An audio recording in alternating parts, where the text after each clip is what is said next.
오늘 이 말씀은 이제 하나님 나라의 도래에 대한 질문이라는 제목으로 여러분과 같이 말씀을 나누려고 하는데, 오늘 이 말씀 가운데에서 하나님의 나라가 도래했을 때 나타나는 징조에 대한 이야기도 함께 담겨져 있습니다. 마가복음의 이 13장에 있는 이 말씀은 종말, 재림의 때에 대한 이야기들을 좀 담고 있고, 그런 것들을 이 시간 같이 좀 보려고 합니다. 근데 세상에 랜드마크라는 것이 많은 거 여러분들 다 아시죠? 그 중에 몇 군데도 가보셨을 겁니다. 그죠? 랜드마크는 너무나도 많습니다. 랜드마크를 만드는 이유가 뭘까? 이곳에 오기 위해서 만드는 것도 있겠지만, 바로 우리가 이 정도로 위대하고 정말 이런 건축물을 우리가 만들 수 있다라고 자랑하는 것일 수도 있어요. 그죠? 어떠한 이유가 돼서인지는 몰라도 랜드마크라는 것은 늘 존재했고 지금도 여전히 그 랜드마크들이 만들어지기 시작합니다. 이집트에서는 우리가 잘 아는 것처럼 피라미드가 고대 시대부터 있었고, 또한 로마의 콜로세움과 같은 그러한 것으로 인하여서 인류는 고대로부터 시작하여서 계속적으로 자기의 정치적이거나 자기의 종교적인 권위에 대해서 강화해 보려고 하는 것으로 건축물을 짓는 모습도 있었어요. 그죠? 네, 지워주시면 될 거고요. 예수님 당시에 예루살렘에도 유명한 건축물이 하나 있었습니다. 바로 예루살렘 성전이 그것이었죠. 최초의 예루살렘 성전은 솔로몬 왕 때 지어졌다고 성경은 기록되고 있습니다. 그 성전은 기원전 587년에 바벨론 제국에 의해서 이제 파괴가 되었고, 또한 기원전 536년에 수룹바벨에 의해서 성전이 다시 재건축되게 됩니다. 그것 또한 기원전 63년에서 62년 사이에 로마에 의해서 파괴가 되게 되죠. 유대인으로부터 권위를 인정받지 못했던 헤롯 대왕은 유대인들의 환심을 사고자 했었기 때문에 당시에 기원전 20년부터 예루살렘에 성전을 하나 거대하게 짓기 시작합니다. 그 헤롯 성전이 바로 예수님 당시에 예루살렘에 있었던 성전이죠. 지금 이제 성경에 등장하는 예수님이 있었던 곳의 성전은 바로 이 헤롯 성전, 세 번째 성전을 이야기하고 있습니다. 이 헤롯 성전도 70년에 기원 후죠. 기원 후 70년에 이제 로마 티투스 장군에 의해서 파괴가 되었고, 지금은 성전에 딸린 성벽만 남았습니다. 사진 보여주시면 그것이 바로 우리가 잘 아는 통곡의 벽이에요. 유대인들은 그 벽을 통곡의 벽이라고 부르고 정말 다시 오실 메시아를 계속적으로 아직 기다리고 있는 것을 우리가 볼 수 있습니다. 복음서에 따르면 예수님은 예루살렘으로 갈 때마다 성전에 들리셨다라고 기록하고 있어요. 예루살렘은 성지였고, 또한 성지의 중심에는 그렇게 성전이 있었기 때문에 다른 유대인들도 마찬가지로 예수님도 당연히 그 예루살렘 성전이라는 곳에 들리셨던 겁니다. 오늘 본문 말씀인 마가복음 13장 1절 말씀에서 보면 예수님이 성전에 들리셨다가 나오는 중에 제자들이 이렇게 물어봅니다. 선생님이여 보소서, 이 돌들이 어떠하며 이 건축물들은 어떠하나이까? 라고 이야기를 하는 거예요. 제자들만이 아니라 당시 유대인들은 이 헤롯 성전에 대한 자부심을 느끼고 있었어요. 그렇기 때문에 예루살렘 성전이 지나갈 때 제자들이 와, 보세요, 이렇게 큰 성전이 어디 있습니까? 정말 하나님의 임재가 느껴지지 않습니까? 와, 대단합니다, 정말. 이렇게 성전을 지을 수 있는 민족이 또 누가 있을까요? 이러면서 자부심을 굉장히 느끼고 있었던 삶이었던 거예요. 그때 예수님께서는 뭐라고 대답을 하시냐면 2절 말씀에 이렇게 대답을 하십니다. 내가 이 큰 건물들을 보느냐? 돌 하나도 돌 위에 남지 않고 다 무너뜨려지리라 라고 예수님께서 말씀을 하십니다. 이 짤막한 대화가 있은 후에 제자들은 어디로 올라가느냐? 성전을 마주한 감람산에 올라가게 되죠. 감람산에 올라가서 앉으셨을 때 이제 제자들이 다시 물어봅니다. 그리고 예수님께 뭐라고 물어보냐면 4절 말씀에서 보니까 어느 때 이런 일이 일어날 것이며 이런 일은 일어날 때 무슨 징조가 있습니까? 라고 물어요. 말 그대로 예수님께서 대답하신 그 말을 본다면 이 성전이 무너지는 것, 그것은 이제 이 세계의 종말, 마무리를 뜻하는 것으로 이해를 했던 것 같기도 합니다. 당시 유대인들에게 있어서 이 성전 파괴는 곧 세상의 마지막을 의미하는 것이기도 했었어요. 왜냐하면 이제 그 마지막 때에 하나님의 나라가 완성이 된다라고 생각을 하는 부분이 그 묵시록, 말 그대로 예언서에 많이 그런 것들이 등장하고 있거든요. 당시 헤롯 성전은 사람의 손으로 만들 수 있는 최고의 건축물 중 하나였습니다. 세상 종말이 오지 않는 한 그것이 파괴되는 일이 없을 거라고 사람들은 생각을 했던 거예요. 그러한 생각들을 이제 묵시 문화, 묵시 사상이라는 것을 만들어내기 시작합니다.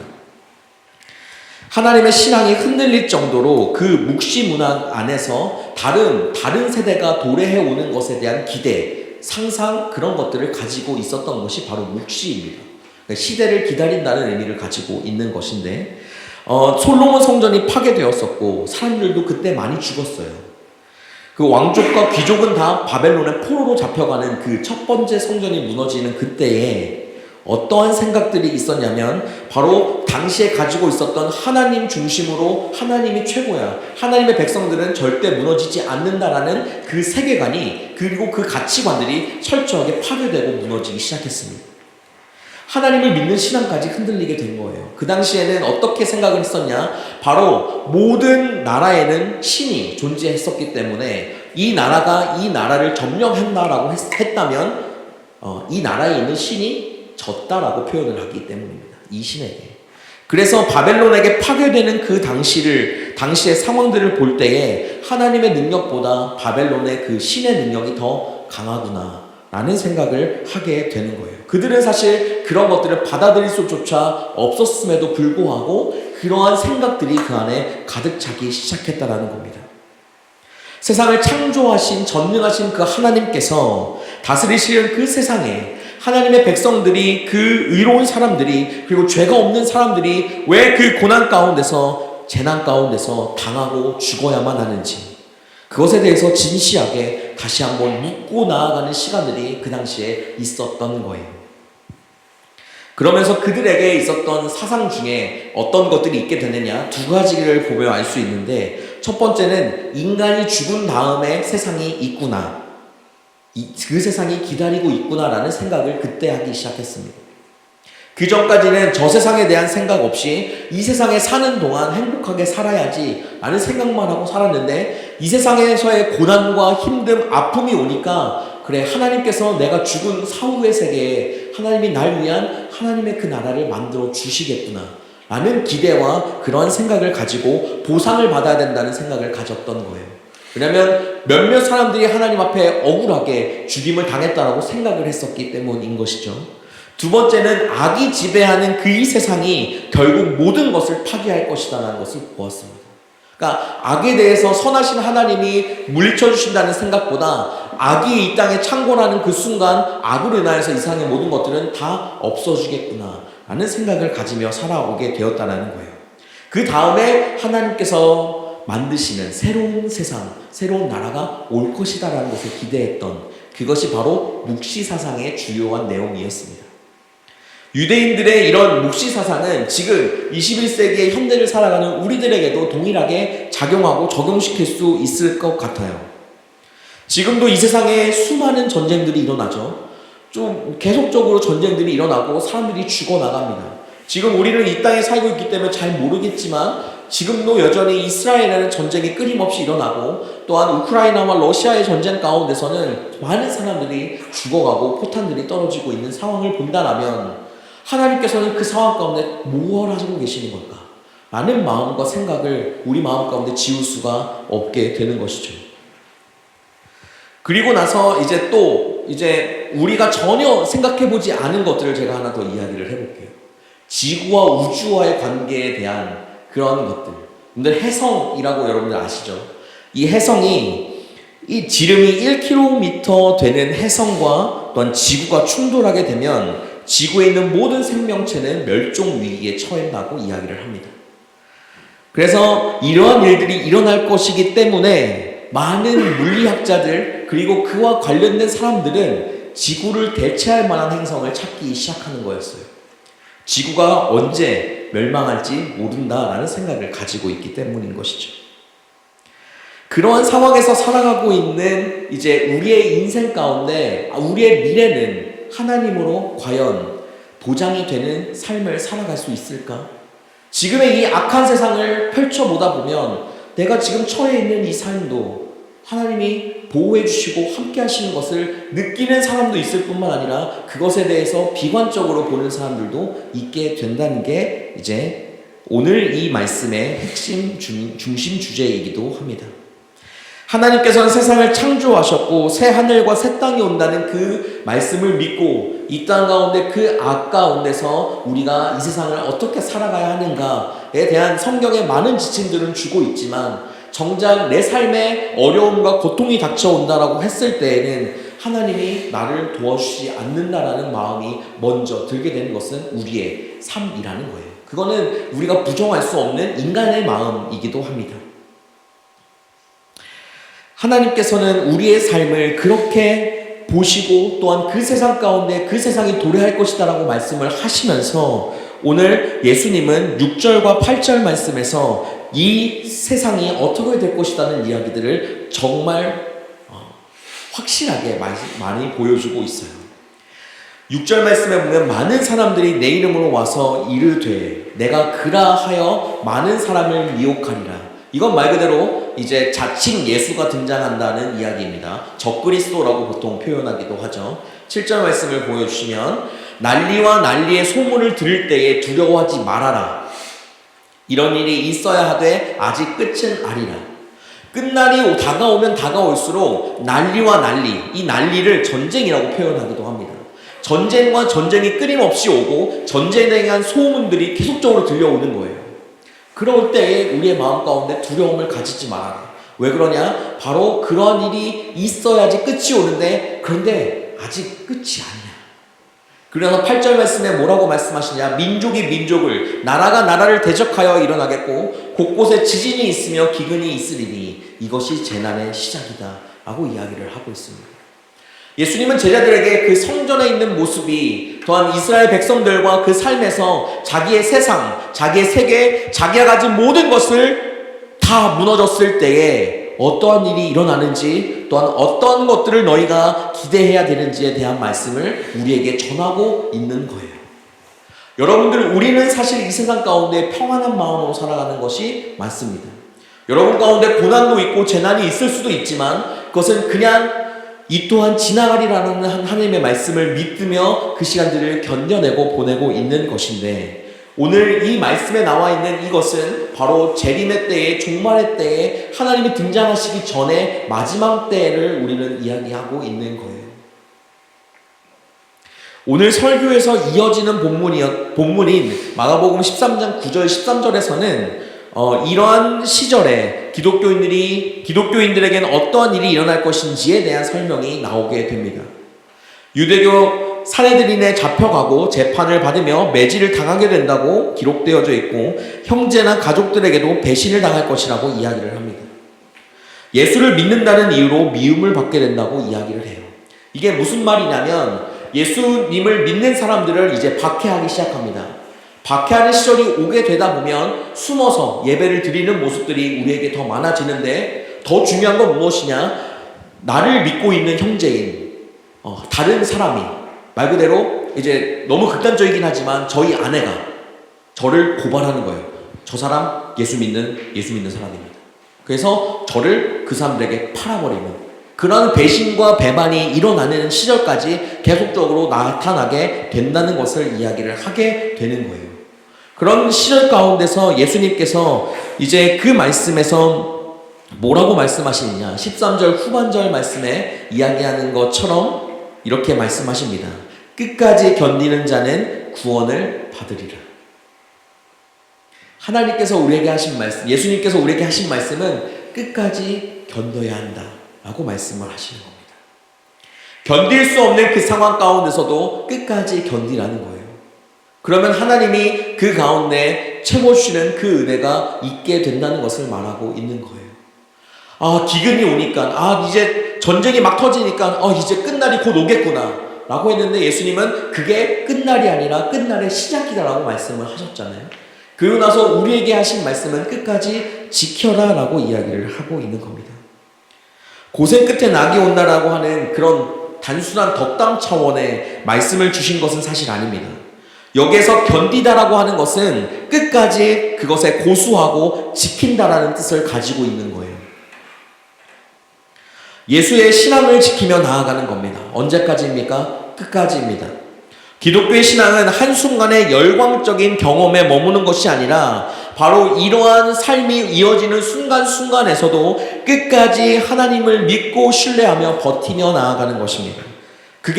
그런 모든 사람들은 그 끝날에 구원을 얻게 된다고 이야기를 합니다.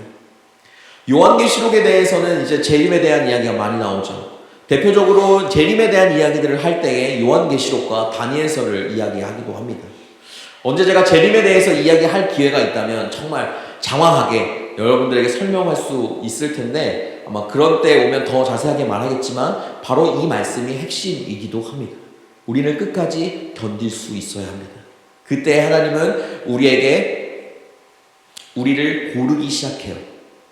끝까지 신앙 안에서 견디는 자, 거룩하게 살아간 그 자를 하나님께서 이 땅 가운데 고난받지 않고 먼저 하늘나라로 올라갈 수 있는 그것을 허락하신다라고 요한계시록에 적혀 있거든요.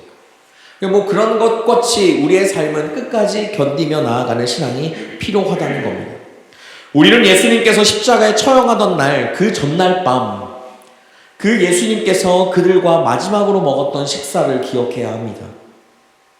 그 6월절 만찬 가운데 그들의 삶이 또한 예수님의 삶이 그 자리에서 마지막 식사하는 것으로 그치는 것처럼 우리의 삶의 한순간 한순간도 오늘 사는 우리의 삶에서도 우리의 오늘 하루가 마지막일 수도 있겠다라는 마음으로 하나님 앞에 그 믿음을 지켜 끝까지 살아가야 한다고 이야기를 하는 겁니다. 내일이 없는 오늘을 사는 우리에게 정말 하나님은 내일의 은혜를, 내일의 기적을, 내일의 축복을 우리에게 더하여 주시는 것을 우리는 그냥 살아가는, 당연하게 주시는, 내 몸이 건강하기 때문에 나타나는 그러한 것으로 생각할 수 없다라는 거예요. 하나님은 오늘도 우리의 삶을 세워주시고 내일도 우리의 삶을 이끌어 주실 것이지만 하나님께서 데려가셔야 하겠다라고 하면 내일 우리의 삶은 없을 수도 있는 것이 하나님을 믿는 우리가 가져야 될 신앙의 마음인 것입니다. 하나님의 나라가 도래하는 그 일 가운데 이것을 누가 기쁜 마음으로 받아들일 수 있겠습니까? 나는 차라리 고난받지 않고 하나님 나라 갔으면 좋겠습니다. 하나님의 그 고난이 시작하기 전에 차라리 저를 데려가 주세요 라는 생각이 들 정도로 그 고난을 견디며 나아가는 것이 얼마나 쉽지 않은 것을 여러분들이 알고 있지 않습니까? 여러분들의 삶 가운데 힘듦과 어려움이 닥쳐오는 그때에 정말 그 시간이 지나가지 않는 그것에 인내하는 것들을 많이 경험했을 거예요. 남자분들은 이제 군대에 다녀오는 순간마다 이제 그런 것들을 생각하게 되죠. 휴가만 바라보고 사는 인생, 그리고 그 상황 가운데 2년이라는 시간이 지나가지 않는 것 같은, 정말 이 세상 가운데 내 앞길이 보이지 않는 것 같은, 그런 시간이 느리게 흐르는 것 같은 그런 삶을 견디며 나아갔던 모습들, 또한 우리의 삶에서 그것뿐만 아니라 대학을 가기 위해 입시를 준비할 때도, 또한 지금 이 자리에서 다음 입시를 준비하는 것도, 졸업시험을 준비하는 모든 것들도 우리에게는 다 사실 고난이고 견뎌야 될 이유가 되기도 합니다. 기쁜 마음으로 그것을 누구나 다 감당한다고 말할 수는 있지만 사실 그것을 위해서 내가 해야 되고 내가 하고 싶은 것들을 절제하고 나아간다는 것 자체가 바로 하나님 앞에 그 고난을 받는 것 중에 하나이기도 한 것이죠. 하나님이 우리에게 허락하신 고난이 아닐 수는 있을지라도 그것을 견뎌야 되는 그것이 우리의 믿음이 되어야 한다라고 이야기를 하는 겁니다. 오늘 이 설교 제목을 여러분들 기억하시며 나아가셨으면 좋겠어요. 성전 파괴에 대해서 대한 이야기들을 예수님의 그 말씀을 제자들이 듣고 나서 이제 하나님의 나라가 도래하는구나 라고 생각을 했던 거예요. 그래서 그들이 언제 이 징조가 나타납니까? 곧 나타나는 겁니까? 예수님 그때 계실 거죠? 라고 말하는 것처럼 기쁜 마음으로 이야기를 했던 거예요. 왜냐하면 지금 자기에게 고난받는 이 시대는 끝이 나고 하나님의 나라가 올 것에 대한 기쁨과 감사의 마음으로 하나님께 묻고 나아갔기 때문이었습니다. 하나님의 나라의 그 도래는 제자들이 출가를 감행하면서 예수님을 따랐던 그 초창기부터 이어졌던 말이었습니다. 하나님의 나라가 곧 올 것이다. 회개하라. 천국이 가까이 왔다. 그 하나님 천국을 바라보면서 그 제자들은 그렇게 예수님을 따라다녔던 거였어요. 그러니까 당연히 그것이 올 것을 기대하는 마음 가운데 기쁘고 감사하는 것으로 그 시간들을 견디며 있었던 것입니다. 하나님의 나라가 가까이 왔다고 하는 그 예수님의 말씀이 우리가 가진 최대의 관심사가 되어야 할 줄 믿습니다. 하나님의 나라는 곧 생명의 완성이고 이것은 당연히 이 땅 가운데 일어날 것인데 그것이 우리 눈에 보이지 않는다라고 할지라도 우리는 그 소망을 바라보고 사는 사람들이 되어야 한다라는 거예요. 이 세상을 바라보고 이 세상에 있는 수많은 내용들을 바라보면 정말 이 세상 가운데 내가 하나님의 말씀 가운데 살아갈 수 있을까? 하나님은 왜 저것들을 저렇게 그냥 내버려 두실까라고 하는 그러한 마음이 우리 가운데 닥쳐올 수 있을지라도 우리는 그것에 반응하고 그것을 바라보면서 사는 삶이 아니라 바로 하나님의 나라가 이 땅 가운데 올 것을 소망하며 기다리며 나아가는 삶을 살아가야 한다는 것입니다. 그렇게 그 소망이 있을 때 우리의 삶을 끝까지 책임지시는 하나님을 바라볼 때 우리가 지금 힘든 시간들이 지나올지라도 그 끝날에는 하나님과 함께하는 영광이 우리에게 함께한다라고 믿으며 그 소망으로 나아갈 때에 우리의 삶은 그 삶을 견딜 수가 있게 된다는 것이죠. 여러분들은 그러한 마음으로 그 마지막 때까지 하나님 앞에 그 신앙을 지키며 나아가는 여러분들의 삶이 되시기를 주님의 이름으로 축복합니다. 우리는 그 삶을 지켜나가는 데 있어서 어떠한 획기적인 방법과 효과적인 방법은 없습니다. 제가 지금 말씀을 여러분과 전하고 있지만 이 가운데서도 그것을 확실하게 제시할 수가 없어요. 저도 견디는 겁니다. 여러분도 견뎌내야 하는 것입니다. 그 상황과 환경 가운데 내 삶이 어렵고 내 삶이 힘들고 내 삶에 뭐가 잘 풀리지 않고 내가 잘 안 되는 것 같고 내가 이 정도밖에 안 되는가라고 하는 비관적인 그 생각과 마음에서 벗어나서 하나님께서 이 땅 가운데 오시는 그것을 바라보며 하나님의 말씀에 집중하며 나아가야 한다는 거예요. 그게 우리가 하나님 앞에 이 삶을 견딜 수 있는 유일한 길입니다. 여러분들에게 제가 이야기할 수 있는 것은 바로 예수 그리스도 우리를 구원하신 그분은 이 세상의 모든 파괴하는 자보다 더 위대하신 분이시고 이 세상의 모든 파괴보다 우리를 너무나도 잘 아실 뿐만 아니라 우리의 모든 것들을 구원하시고 채워주시고 인도하여 주시고 함께하여 주시는 분이라는 확신을 가지고 여러분들에게 말합니다. 그 예수님은 우리를 끝까지 책임지실 것입니다. 그분을 따르고 살아가는 우리들의 삶 가운데 우리를 끝까지 함께 하실 것입니다. 여러분들에게 어려움과 힘듦이 닥쳐온다고 힘들거나 어려움 가운데 그것에 파묻혀 살기 마시기를 바랍니다.